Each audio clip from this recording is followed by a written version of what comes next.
comment vous allez bien? Alors j'ai mis le casque parce que comme il y a le tram qui va arriver, je vous montre Philippe Maurice. Ah mais là on voit pas que c'est Philippe Maurice. Là-bas on voit un peu mieux. Voilà, Philippe Maurice. Oui,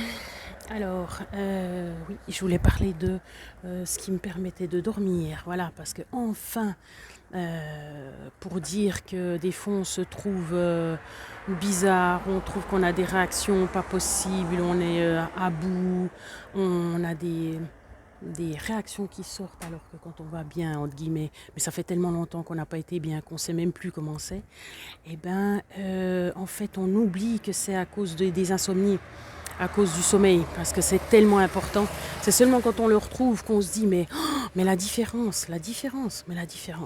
Alors ça veut pas dire que j'ai pas de crise d'angoisse, ça veut pas dire que que j'arrive à gérer mes émotions parfaitement, mais même si j'ai des cernes un peu comme ça, parce que c'est toujours ça peut être fragile. En tout cas moi, au niveau de la ou de ce que je prends comme complément alimentaire pendant la journée, ou de la nourriture que j'ai prise le soir, quoi, en fait. C'est ça qui décidera aussi de ma qualité de sommeil.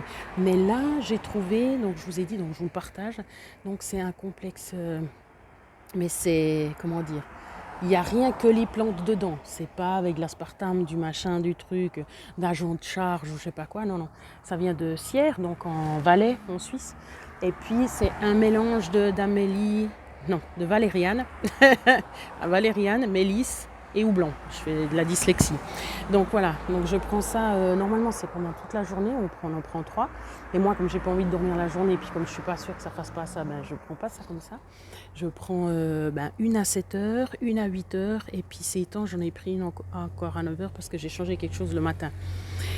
Mais du coup, magnifique.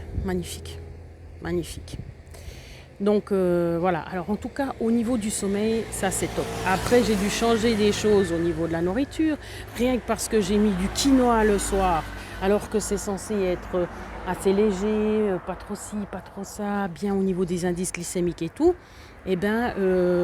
Si par exemple je soupais à 5 heures du soir, vous me direz, ouais, mais quoi, c'est pas possible de souper à 5 heures du soir. Ben si. Et puis en me couchant à 8 heures, après j'avais tellement faim que j'arrivais pas à dormir. Donc la faim ou le manque de glucides m'empêche de dormir. Et puis après, justement, le quinoa, j'ai vu que ça me faisait mal au ventre. Comme je suis une personne qui a facilement mal au ventre, je me rends pas compte quand j'ai mal au ventre, pas toujours. Puis là, tout d'un coup, quand j'ai changé, j'ai fait du millet, j'avais plus mal au ventre, j'avais plus mal. Puis mais c'était ça. Donc 3 nuits ou 2 nuits, j'ai pas dormi à cause du quinoa. Et puis en changeant, en faisant du millet, tout d'un coup, j'ai réussi à dormir. Alors voilà, donc très important la nourriture pour pouvoir dormir comme il faut. Voilà, il y aura trop de monde, alors je vous laisse.